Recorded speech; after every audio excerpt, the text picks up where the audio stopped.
Handa na kami dito ngayon ng pamilya ko para sa pang-8 mission ko.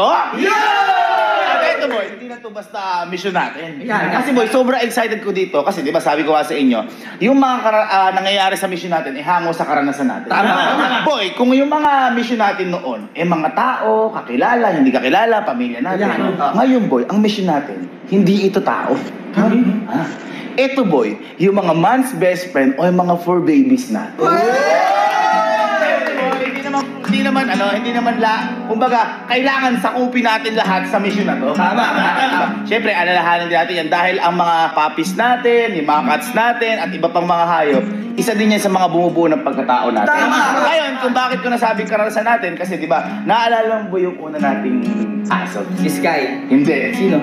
Yung unang-una pa. Si Twinkle. Si Twinkle. Ay, boy, hindi nyo kilala. Ikaw, bata ka pa noon. Yun, yung aso namin na yun. Sobrang alaga ni Papa yun. Tapos mas mabango pa yung kesa amin. Ayun boy, saglit lang namin nakasama yun kasi habang nasa tricycle siya, hawak ni Papa tumalon, ngayon nasagasaan yun. Ngayon, after nun, hindi na nag-alaga kami ng kahit na anong aso. Matagal na kasi nagkaroon ng trauma si Papa kasi para siyempre, napamahal. Napamahal. Baga masakit kay Papa at Mama. Kaya ang sumunod ng aso, matanda na kami at yun si Sky. Hindi po yung Sky na bata Meron po talaga kami Sky na aso. At ito yung papakita ko sa inyo. Ayan, kaya siya nung na-adapt ko. Tapos nagsunod-sunod na nagkaroon na rin si Elma, ngayon si Allen, ngayon si Cloud. Kasi kami, actually, lalo na ako, madali akong ma-attach sa aso. Lalo na kay Mama at saka kay Papa. Kasi syempre, tumatanda kami, si Mama, lalo si Mama, di ba kay Cloud, sobrang parang baby niya. Ganoon rin si Papa. Kaya boy ngayon, naisip ko to kasi marami boy shelter ng mga aso na hindi natututukan. Naiintindihan natin yung boy kasi syempre, hindi naman all the time, meron tayong budget pagdating dyan. Kaya sa gagawin nating mission na to, kahit papano, makatulong tayo sa mga fur babies natin, kahit na sa maliit na span lang ng buwan, makatulong tayo sa pang-araw-araw. Kaya ngayon, yan ang gagawin nating mission, ang makatulong sa mga fur babies natin! Sapo na dyan! Okay, so dito, food sa mga aso-aso natin, di ba? Hello po. Meron po kayong ano yung Carding yung request ng Power cat food. May power cat food po. Meron sir. Ayun, kasi yung kinontak na ni Carding yung sa, ano mo yung Animal Rescue? Animal Rescue PH. Animal Rescue PH, ang gusto nila is yung power cat kasi tapos konti lang kayo pusa, mas marami aso. Sa aso ang gusto nila, ayaw nila ng dog food, gusto nila bigas. Mga ilang ganito Carding? 5. Mga 5. Sobra na 5 na. Sobra na yun. Sobra na 5. Mga 5 nga po na to. Siya nga pala ito review ako sa inyo. Ako po, personally, takot po ako sa aso, lalo na sa pusa, kapag hindi sa akin lumaki. Alam mo yung gets mo yun? Yung kunyari, yung puppy pa lang, ayun, pwede. Kaya di mo nilalapitan si Chance. Hindi ko nilalapitan, takot ako talaga. Na, kunyari, malaki na siya, o di ko nakaugalian nakikita, takot ako doon. Pero syempre, offer natin yung fear natin. Pero wala yan. Wala. Ako, matatakot. Ayun. Gusto mo, akapin ko pa lahat ng aso. Alam mo yung tatayo akong gano'n doon. Hindi. Pag nakita ko yung mga asin, akapin. Hello. Ayun. Okay, sa asa naman tayo. Bigas mo? Bigas. Tara, yun ang medyo marami natin kailangan. Bigas. Tayo kay Suke. Dito binibila nila mama ng bigas. Para boy, yung makuha din natin bigas, masarap din, syempre. Boy, siguro boy, kulang yung 10 sako. Siguro gawin natin. Kulang yun. 20. Oo, 20. No? Parang meron po kayong mga 20 sako. Gawin natin boy 25 na sacks. 25 sacks? Para Pasko. O sige. Parang, di ba? Fair enough. 25 na nga po, 25. Boy, di ba? 25 kilos, 25 na sako, 25 is Pasko. Kaya yung Pasko. Makisama yun. Ang bago.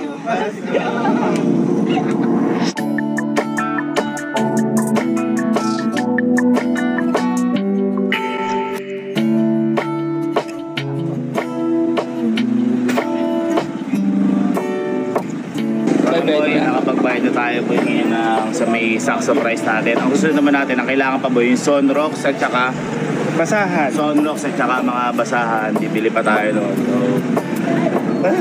So, mga dispatching.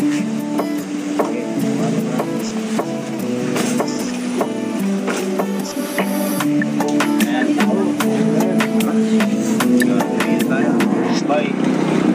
Feeling ko kulang yung mga anabin natin sabon kaya bibili pa tayo dito. Dito sa Bulacan, marami kasing sabunan. Oo, ayan. Hilera. Parang bulto. Opo. Pero magkano yung basahan? Ay, ito. Isa pong ganyan, Ay, dami. Kahit 10 na pong ganito. 10 Apo. Diba? Oo, diba? Di nakukulangin yan.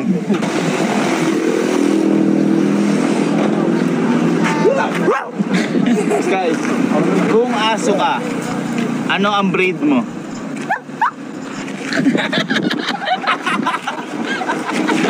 Kung aso ka, ano ang breed mo? Ha? Kung aso ka, ano ang magiging breed mo? Ha? Lahi. Kung aso ka, ano ang magiging lahi mo? Aso. Tama. So, umuulan dito at malapit na kami sa may Animal Rescue PH, Ligaan. Ayan. Medyo masigip lang. Pero di namin alam po dito talaga. Ayun, ito.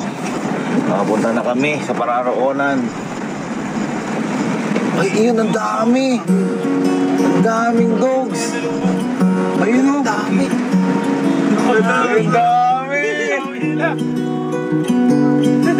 Ang dami. Ano, puro puti? Wow. Ang sarap sa feeling. Yan yung sinasabi ko sa inyo, guys. May mga hindi tayo nalalaman na may kailangan pala ng mission natin.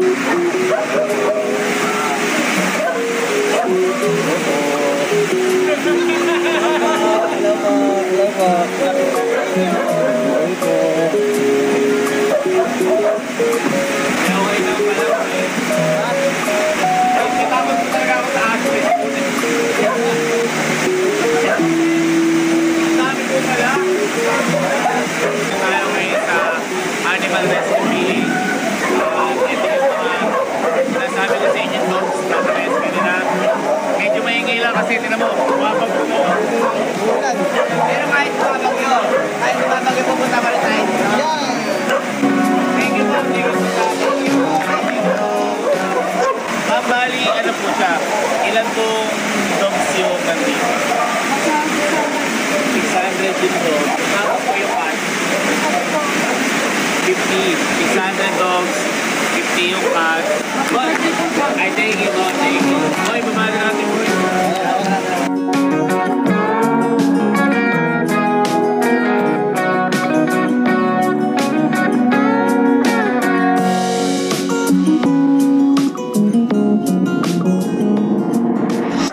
Mamay ito, ano pangalan ito mo?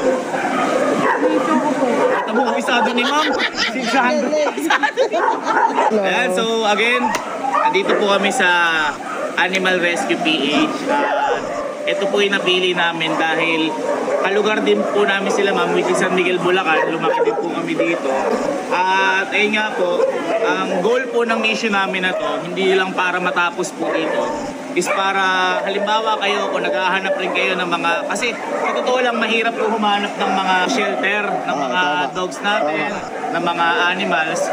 Pwede po kayo dito sa San Miguel, Bulacan, Animal Rescue PH. Kontakin nyo lang kung may Facebook page sila, madam. Kasi yung binigay po namin na to, sa mission namin na to, sigurado saglit lang po ito sa dami ng mga aso po na nandito. At saka ang kagandahan po dito, ngayon lang ako nakakita ng, kasi diba, meron kasi ma'am na ano Nyari kami ma'am, hindi ako magaling noon mag-alaga, natutulungan ko lang mama. Isa lang kami aso namin pero yung buong bahay namin ang umiihi. Parang dito wala.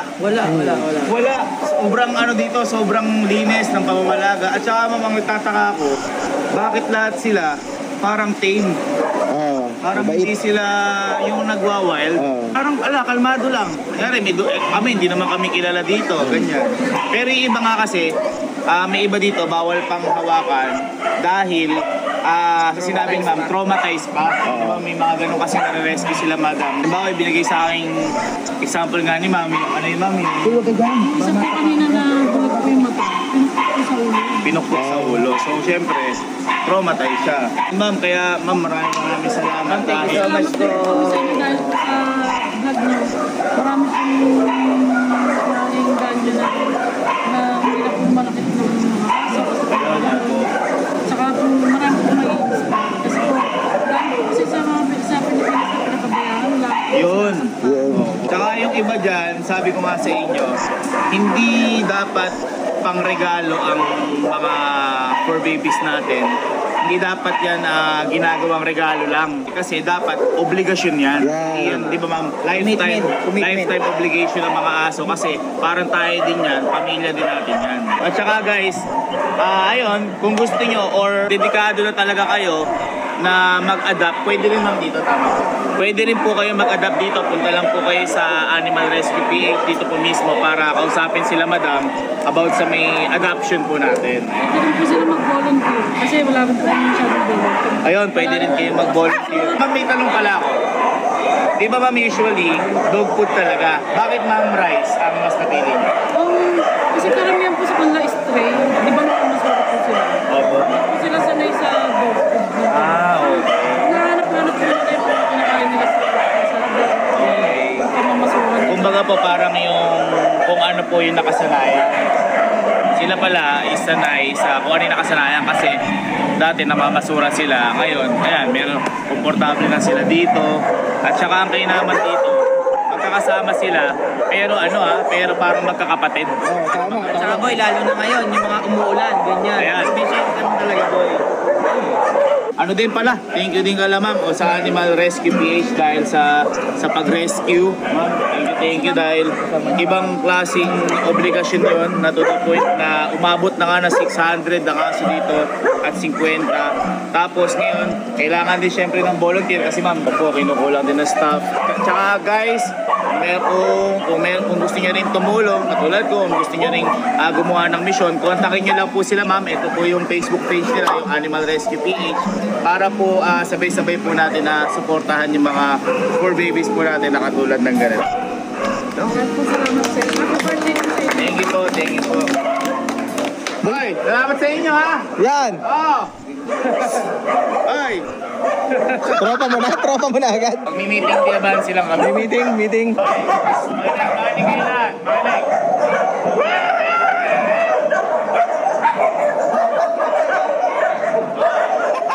Umagri!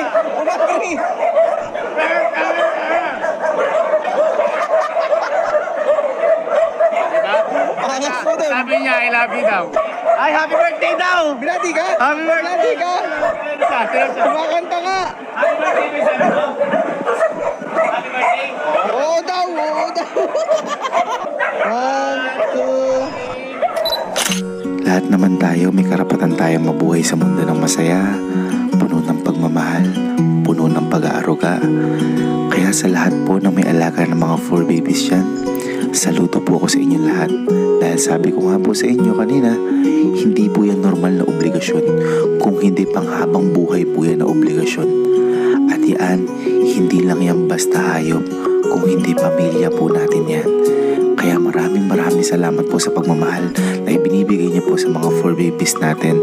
Kaya sa mga gusto po gumawa ng katulad ng ginawa kong misyon, ngayon pa lang po magpapasalamat na po ako sa inyo kasi sobrang laking tulong ang maiaabot po natin sa mga fur babies po natin na to. Hindi man po natin nalalaman na nagugutom sila, hindi man po natin naiintindihan yung sinasabi nila, pero isa lang po ang sigurado ko, kung ano po ang nararamdaman natin ay nararamdaman din nila.